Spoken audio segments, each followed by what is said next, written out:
Today we're going to be talking about setting the camera up for the interviews. Now, you've been working on basically the head work up here and working with your hands, getting your questions, doing all of the production. Now we're going to move to the technical side. Now you're going to have to use your heads, and that, not to take notes on this, but just to kind of watch, because the third person that's in the group, or the fourth, whatever, if you have four in your group, they're going to be using the camera. They have to do the technical end of this to make it work. And so you have to pay attention to what's going on. Once again, I see so many people, they set it up, yeah, they can set it up, they can hit the record button, they get an image. But then it's really lousy. The composition's bad. It just doesn't work. They're not paying attention to starting and stopping. So there's a few different things that you need to know, because as you do the rotation, you'll be the cameraman. You're the one that's going to be responsible for the technical end of this. Okay, what I want to do for just a second to show you this, how about, can I borrow both of you? If you could stand over here. We're going to move this table out, but we're going to use your chairs. So if you scoot your book bags back underneath there and pull this chair out, because we're going to use both of your chairs. I'm going to scoot this back a little bit so I have a little bit of room to work here. Okay, let's bring the chairs up here. And I'm going to put one chair here, and we'll bring our other chair right here. That will be fine. Okay, why don't you go ahead and have a seat. We'll make you the guinea pigs. Okay, very fine. Now, when we're setting up the interview, it doesn't matter which side the person's on, interviewer or interviewee. Doesn't matter at all. But we do want them facing each other. And that because when somebody's asking you a question, you look at them, and when they're asking a question, they look at you, so that you look at each other. The camera, you do not, you do not look at the camera during the interview. The people do not look at the camera during the interview, because you're not talking to the TV audience. Anytime you look at the camera, you're talking to the people in the room. If we were going to show these to the entire school, and that when you look directly in the camera, you're talking to all 1,400 people. But if she asks you a question, has nothing to do with those 1,400 people. It just has to do with her. So if she asks you a question, you look at her. If you're asking him a question, you look at him. The only thing the camera is doing is basically what we call eavesdropping. It's kind of, sneaking in and picking up the interview. So we do not look in the lens for the questions. We do look in the lens for the opening and closing, because now we're talking not to that person, we're talking to the people that are going to be watching the show. So this is where we do need to make eye contact. When we make eye contact with the camera, we're looking right at the TV audience that's going to be sitting out there. Otherwise, when we do this, and they look at each other. Now, since they're in on this, they would know that. If you were going out filming an interview that people were not familiar with this at all, if you were the interviewer, what you would say to the person you're interviewing, this is really easy. You don't even have to worry about looking at the camera. That's what really freaks people out. They're going, oh my gosh, I got to look at the camera. No, we don't want you to look at the camera. And so a lot of times that makes them feel at ease to do that, but you have to tell them, oh, don't worry about this ugly cameraman back here. Just pay attention to me, just talk to me. I'm going to ask you a few questions that we've already gone over. You know the questions I'm going to ask you, but don't worry about the cameraman back there. You need to tell people that. You need to tell people that, because they don't know. They see a camera, they think they are supposed to look at the camera. And it looks so dumb that you ask a question, and then all of a sudden he's not even looking at you. He's staring, looks like a deer in the headlights, He's staring into the camera, giving that answer. So you look at each other. Look at each other. Very, very simple. Setting up. What we want to do is we want to put the chairs about this distance apart, basically where your knees would be touching. One of the reasons we're doing this, and that is basically we want to try to keep in close with the camera.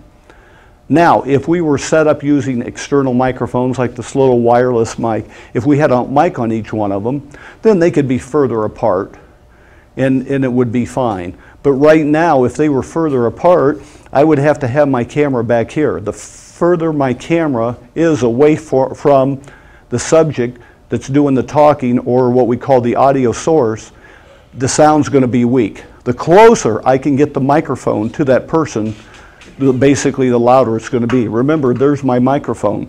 And so I want to keep my microphone so it's about this far away.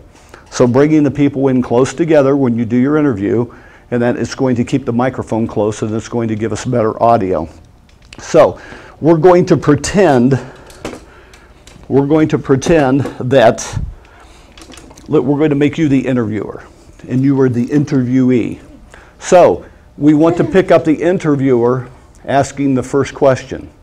So what we're going to do is we're not going to be putting the camera, let's say, out here and seeing both of them. I only want to see one at a time. I do not want to see both people because it's boring. Because if we put it out there, if you look, you would be shooting into his lovely ear. And his ear is not that lovely to look at during the conversation. This is, I know it's hard to believe, but this is what's lovely to look at right here, is the face. This is what's important. Remember we talked about, you know, the main thing is the face. That's what people want to see. They don't want to look in your ear and all the goobers and everything in the ear. They want to look in the face. So we're only going to see one person at a time.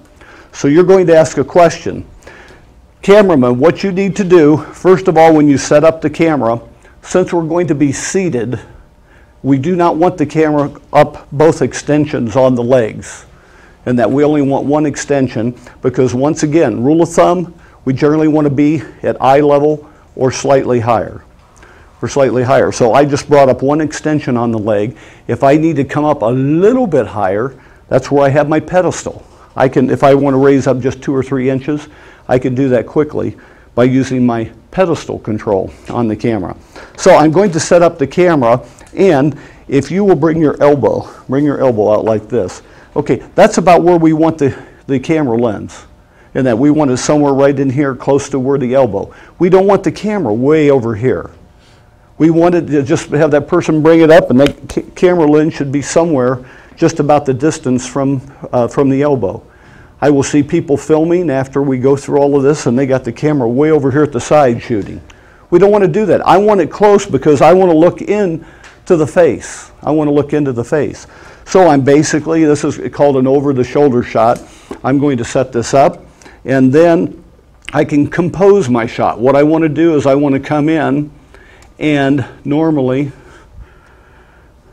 I'm looking where I would have a little bit of headroom. See that little space? That's what we're looking for. Cameraman, you got to pay attention to that. That's composition. And we're looking at, I'm coming in basically on either a bus shot like this, or I'm going to come in above the bus line and fill the frame up with the person. So this gives you an idea. I'm cropping above the bus line, and I have a little bit of headroom up there. We always have to make sure, ask the person, you know, are you seated the way you're going to be seated? Because otherwise you might start the interview, and as soon as they start, then they sit up, and boom, they pop right out of the frame. So we always ask the person if they're seated correctly so we can compose a shot. Now, normally, and this is what we would see most of the time, where if we look at the space between here and basically here and here, it's about the same. You say, boy, I got it right smack in the center. In this case, no. In this case, no. We want to do something composition-wise called nose room. And then we don't want him right in the center. We want to slightly off-center the subject, and so it looks like he's looking into the shot, looking toward the interviewer. It gives us a sense that he's looking a certain direction at the interviewer. So all we're going to do is, if you think about, if he was looking straight into my camera lens right now, if I would take a string and bring it here, and that we'd have a straight line. Now, turn your head this way toward our young lady. You'll be looking right here. Okay, so he's looking right there. Now, what you want to do is you want to pan the camera and that the side the nose is on. So now, since the nose is over here, what we need to do, his nose is kind of pointing this direction. It's not coming straight. He turned it. It's a little bit this way. So what I want to do is slightly off-center that.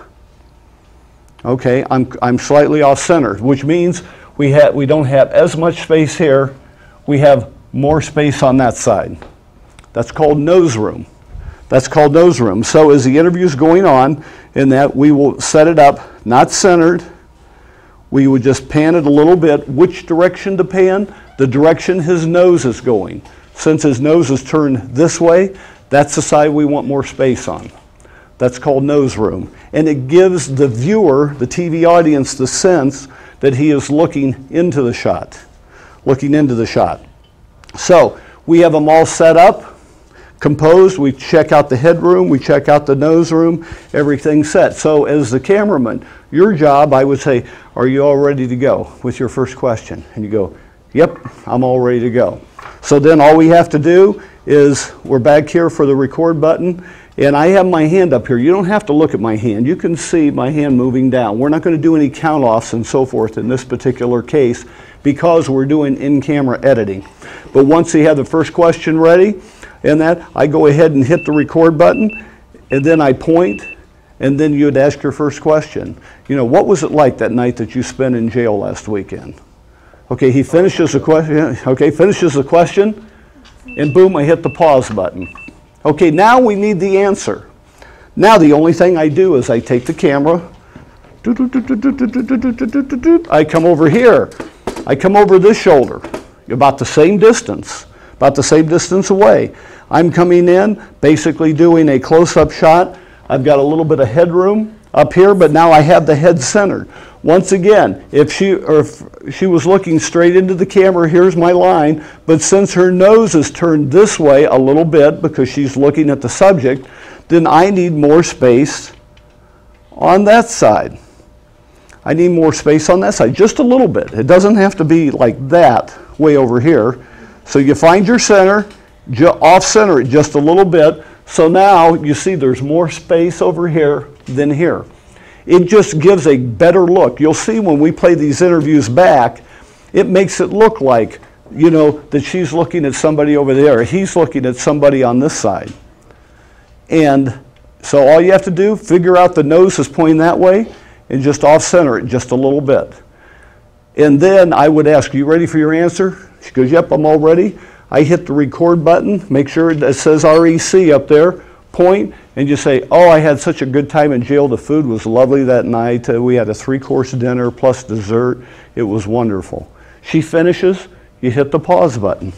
Take the camera, we move back over here, get it set up, and you should be able to do that fairly fast. You say, ready for a second question? You can have your notes in your lap. You don't have to memorize them. And then you look down your second question, and then you look at the person in that, and you hit the record button, you point, and say, tell me about some of the people that you met there. Have you become lifelong friends? Okay, then you stop it, then you just go back and forth. That's all. But you can have your notes in your lap. It's only one sentence. So when you ask the question, don't look at your notes. But you could have the notes down your lap. We're not going to see it. Yes, ma'am. Can we just like record like all of it, like one person at one time, like all 5 Nope. questions, all 5? You have to go back and forth. Yep. Because like, I don't know, like if you did that like all at the same time, then you can like edit it and make it all so that it looks like the same. Like, But if I had you take this right now, I want you to go back and have that edited tomorrow. What?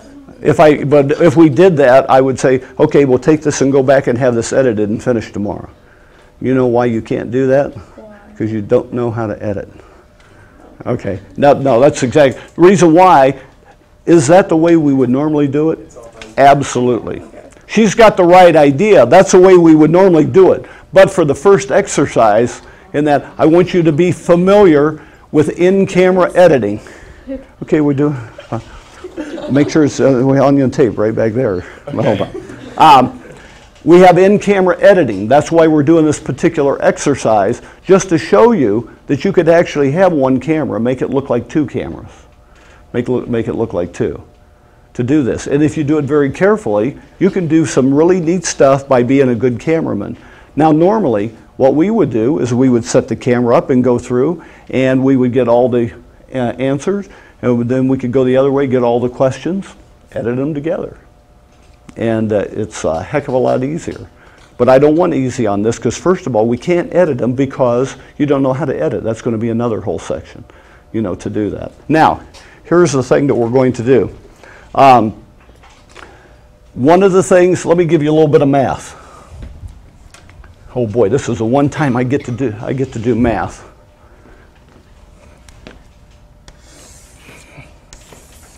Let me take a look. Hopefully this is, I got to see if this is in the camera back here.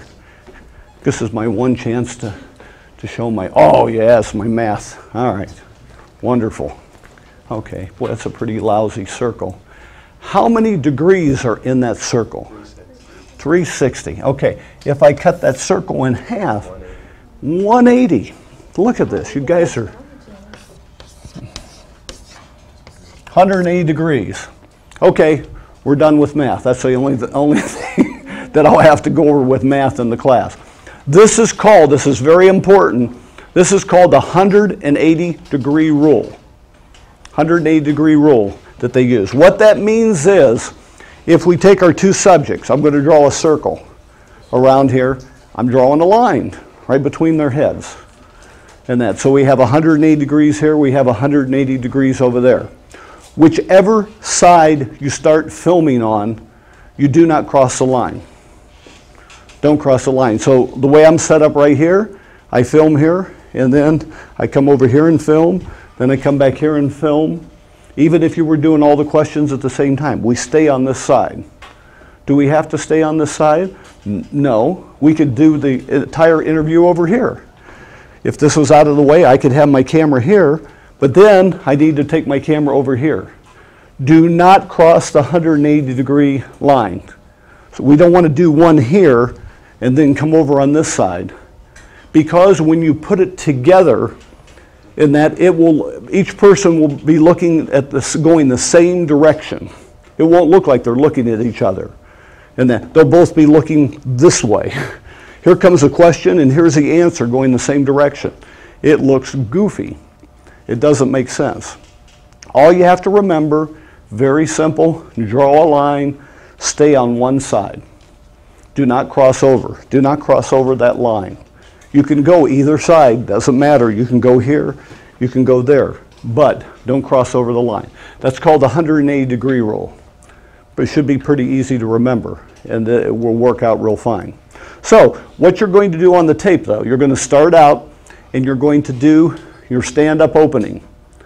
So if you're standing up, now we don't need the camera down here. And that we need to raise the camera up. It needs to be up here eye level. And you can do that. That doesn't even have to be at the same location. You can move it. You could go in, let's say, a studio, or you could, do it with the backgrounds in there. You can do your stand-up opening and closing, at two totally different places. Doesn't really matter. But on that one, you need to look at the camera. Now, I've had some people, they can easily memorize things. I've had other people, they wrote out the stuff and they taped it below the camera lens. That's fine. That's fine. Those are called cue cards. And that they still use those on David Letterman and a lot of the shows. They have cue cards out there. If you want to do that, it's fine. But you need to be looking in the camera on the opening and closing, because now you're introducing the subject to the people watching the TV. So you do your opening. You're finished with your opening, and your cameraman should know what's your last words of the opening. Going to have a very successful career at Green High School. So Green High School is the last word. They hit the stop button. Now we're ready to go. We have to shoot everything in order. Now we're ready to go with question answer. Then you will get set up like this. You will get your camera where you need it.